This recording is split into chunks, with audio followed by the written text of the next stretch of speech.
Ito ay rated SPG, striktong patnubay at gabay ng magulang ang kailangan.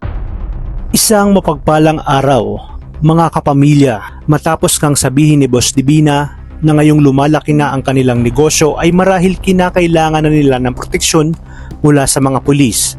Alam niya umanong pera lang ang katapat ng mga ito. Habang si Colonel Suarez naman ay maiisahan ni Tanggol dahil muli nga itong babalik sa pasugalan at hindi nito alam na si Tanggol na pala ang nagmamay-ari ng pasugalang yun. Gagawin ni Tanggol ang lahat upang tumaya ng tumaya si Colonel Suarez dahil uutusan nga ni Tanggol ang manager ng pasugalan na itaya ang mga mamahaling sasakyan na pagmamay-ari ni Tanggol. Lalong maeengganyo si Suarez dahil mas marami pa palang magandang sasakyan sa loob ng pasugalan. Hindi nga nagkamali si Tanggol dahil di kalaunan ay matatalo ng matatalo si Colonel Suarez kaya naman papautangin niya ito upang tuloy-tuloy ang pagtaya hanggang sa lumubog ito sa pagkakautang at saka nga lalabas si Tanggol.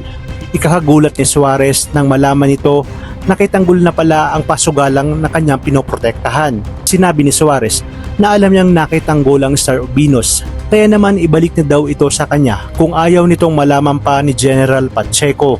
Ngunit dito sinabi ni Tanggol na subukan lang umano ni Suarez dahil may mga CCTV ang pasugalan dahil siya mismo ang magpapakalat sa kung sino talaga ito at tungkol sa anomalyang ginagawa nito. Kaya naman wala nang nagawa si Suarez kundi pumayag sa kagustuhan ni Tanggol na maging protektor ng pasugalang yon at ni Tanggol.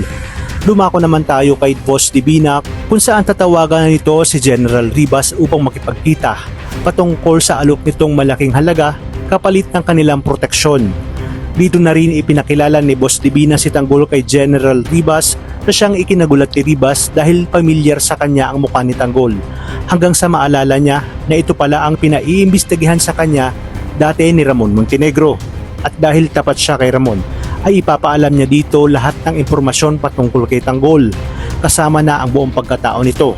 Hanggang sa mabanggit ni Ribas na ang pangalan pala nito ay Tanggol na siyang kapangalan umano ng anak ni Ramon na nasa mansyon, ngunit nagtataka umano siya dahil Marites Dimagiba din ang pangalan ng ina nito. Kaya naman dito mapapaisip si Ramon tungkol sa pagpapanggap ni David. Dito na kaya totodasin ni Ramon si David, lalo pat marami na ring sakit ng ulo ang dala nito sa mga nakaraang araw. At magiging dahilan nga rin ito ng pagbagsak ng kanyang negosyo.